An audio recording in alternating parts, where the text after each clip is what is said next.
Hi everyone, thank you for watching. And not too long ago, it was Ron DeSantis who described, I think the way he called it, I might be a little off, post-abortions and stuff like that he's opposed to. Because again, he's one of these people that are, allegedly pro-life, all right? Let's think about that a moment. Post, meaning after the baby is born, they somehow, abort the child. So let me think about this. Now, I'm no medical expert, and I'm obviously not a woman, so I don't know from experience. I only know from what from the news, and also actually speaking to women who are parents, who actually been through this on more than one occasion. So, let's say a woman gets pregnant, whether by, she planned to or by accident, decides to keep the baby initially, and through the 9 months, goes through a series of physical changes, not to mention certain side effects that go along with pregnancies. Some go smooth, it varies, but I mean, there's the obvious one, like the weight gain from the expansion in the abdomen, the morning sickness, which is pretty routine, but there's a lot more to it than that from out of here. The physical changes, which causes a lot of aches and pains, and other things like heartburn, headaches. It makes it difficult to sleep, so insomnia, sleep deprivation, that's pretty common, and that can be pretty overwhelming for a woman.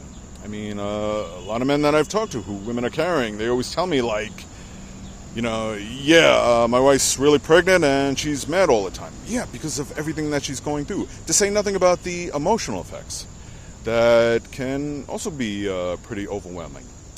Now, you add on to that the day of delivery, where she starts going through several hours of labor pains, which can be, also pretty overwhelming. And she's basically taking something about the size of a small watermelon and forcing it through an opening about the size of an orange. The idea alone sounds pretty painful. And again, I'm not a woman. And after she goes through all that, all the pains, the bleeding, the delivery, after that, she's just lying there, and suddenly she thinks to herself, you got this newborn, beautiful baby, perfectly healthy, and then she thinks to herself, you know what? I changed my mind. I don't want to have the kid. Let's just abort it. And the doctors are like, okay. That does not happen. That does not happen. Okay?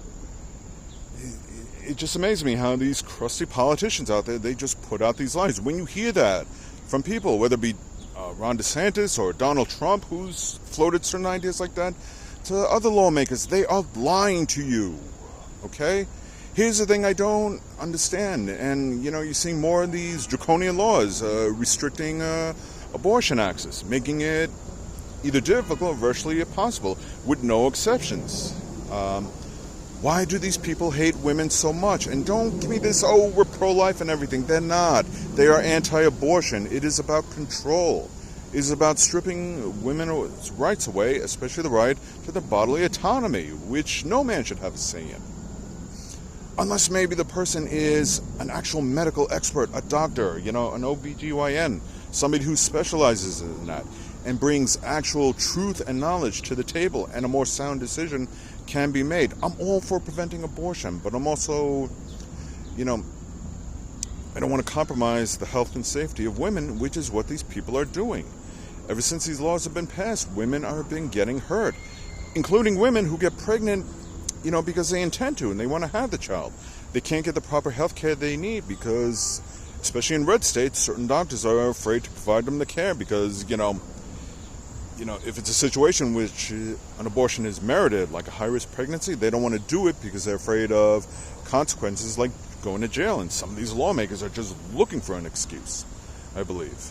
And now it's gotten to the point where, in some states, if a woman goes out of state where she can legally get in the abortion, certain lawmakers want access to their health records. So in the event they do that, they can find ways to criminally charge them. Okay? This is not about saving lives. These are actually hurting lives. And either they don't know, or they do know and they don't care. And that's the thing that gets me. I just say, why do these lawmakers hate women so much? The Supreme Court, why do they hate women so much? They're the ones that started this. Because there are ways of solving the problem, like making birth control more easily and readily available, through education to the younglings to use birth control. And also, like, for women who are forced to carry children. Again, I've never seen or heard a program set up where they receive funding to care for the child in case they're poor or struggling. I don't hear any of that going on, but there's plenty of these abortion bans, more and more going on. It is all about control. And again, don't give me this, oh, well, I'm all for God and say, but you guys are not for any of that stuff. You don't care. You're hurting people. And when I hear about these post-abortion, it just makes me want to bang my head against the wall that these people are putting out these lies. And most importantly, some of the people out there are actually believing it. I still say Biden should expand the Supreme Court, get more and more progressive judges on there, to try and repair this damage. Because it's going to take years to repair, if we reach that point. But so far he hasn't seemed to have done that, and I can't wrap my head around it, okay? But I really wish they would stop listening to these crusty lawmakers, white males who don't give a damn about people, who just simply want to hurt women. I'll ask again, why do you hate women so much? Why? Anyway, thank you for watching. I really hope you understand.